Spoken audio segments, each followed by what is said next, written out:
Gi-hun is a middle-aged man struggling with debt, gambling addiction, and family troubles. He lives with his elderly mother and is desperate for money to support his daughter, who will soon move to the US with her stepfather. His mother works tirelessly to keep the house running, while he spends his time betting on horse races, hoping to strike it rich. One day, he finally wins a large amount, but immediately loses it to loan sharks, who beat him up and force him to sign away his organs if he fails to repay them soon, while waiting for a train. A well-dressed man approaches him, offering a chance to win money by playing a simple game of dokji. The man slaps Gi-hun every time he loses, but when he finally wins, he is given 100,000 won and a mysterious card with a phone number. The man promises that this opportunity is a chance to change his life once and for all. Desperate for a way out, Gi-hun calls the number and is invited to a high-stakes competition. He is picked up in a van, drugged, and wakes up in a giant dormitory filled with 455 other contestants, all wearing green tracksuits. The masked guards, dressed in pink jumpsuits with different shapes on their masks, stand silently, enforcing order. The mysterious frontman, dressed in a black mask and coat, appears on a screen and announces the rules. The players will compete in 6 traditional children's games. The winner will take home a massive cash prize, but anyone who loses will be eliminated. The first game is red light, green light.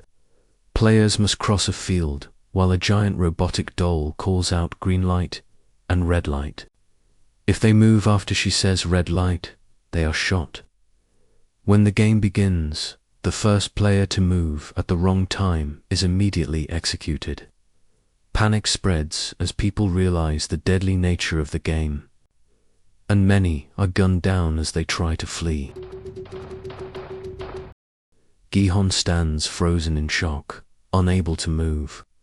As bodies fall around him, he realizes that to survive, he must follow the rules.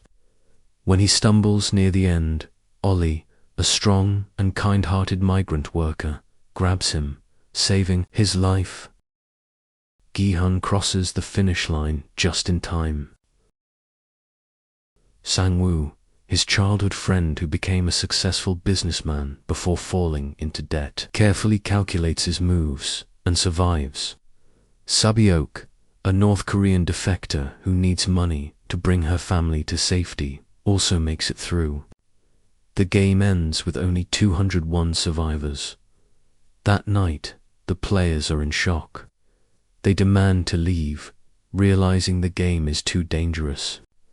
A vote is held, and the final decision comes down to Il-nam, an elderly man with a brain tumor. He surprisingly votes to end the game, and everyone is released. Back in the real world, Gi-hun struggles to find help for his mother, who is sick but refuses to go to the hospital because they cannot afford it. Sang-woo faces arrest due to his massive debts. Sabi-ok tries to get money to rescue her younger brother and mother from North Korea. Ollie is cheated out of his wages by his employer and left with nothing. Deoksu, a gangster, is on the run from his enemies. One by one, the players realize they have no better options and return to the game. Meanwhile, Jun-ho, a young police officer, is searching for his missing brother.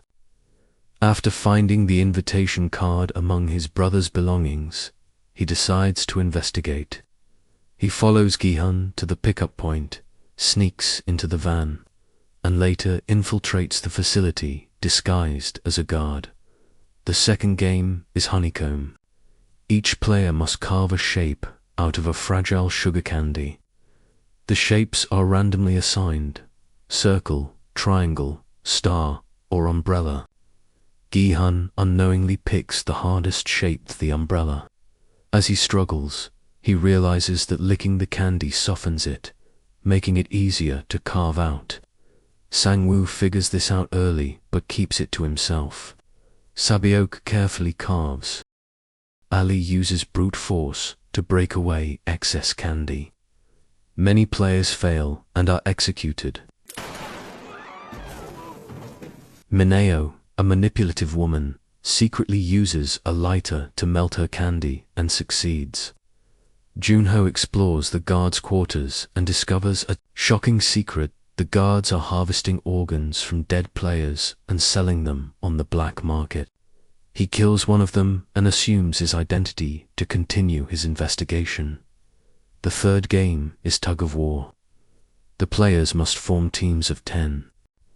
Gi-hun ends up with Ilnam, Sabaok, Sang-woo, Ali, and Mineo, along with 3 weaker players. Their opponents are much stronger. Just as they are about to be pulled to their deaths, Ilnam instructs them to use a strategy he learned as a child. They follow his advice and miraculously win. Meanwhile, Junho sneaks into the game records and finds that the games have been running for decades. He also discovers that his missing brother, Inho, was a past winner.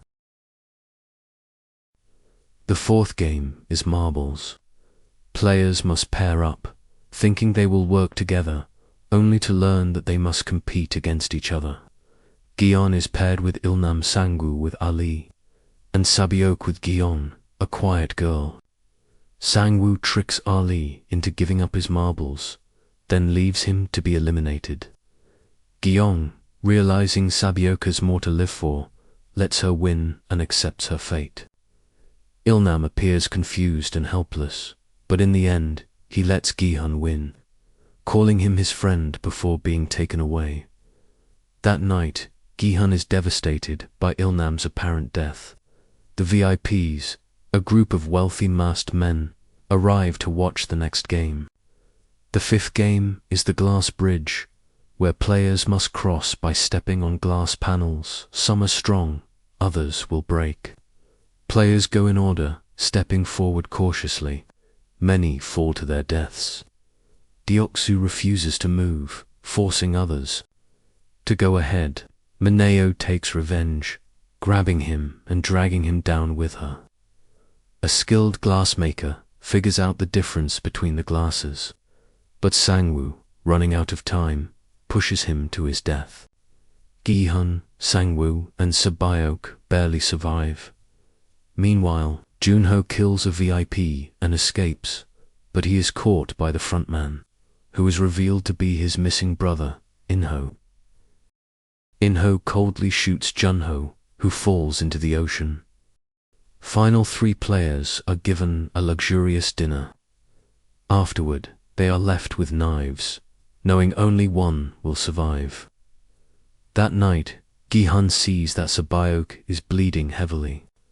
He rushes to get help, but while he is away, Sang-woo kills her. The final game is Squid Game. Gi-hun and Sang-woo face off in a brutal fight. Gi-hun gains the upper hand but refuses to kill Sang-woo, offering to end the game together. Sang-woo, ashamed of what he has done, stabs himself and dies. Gi-hun is declared the winner. Back in the real world, Gi-hun is in shock. He does not touch his prize money for a year. One day he receives a message and finds Ilnam alive in a hospital. Ilnam reveals that he was the mastermind behind the games, created as entertainment for the ultra-rich. He dies shortly after. Determined to stop the games, Gi-hun decides to take action. As he prepares to leave for the US to see his daughter, he sees another man being recruited.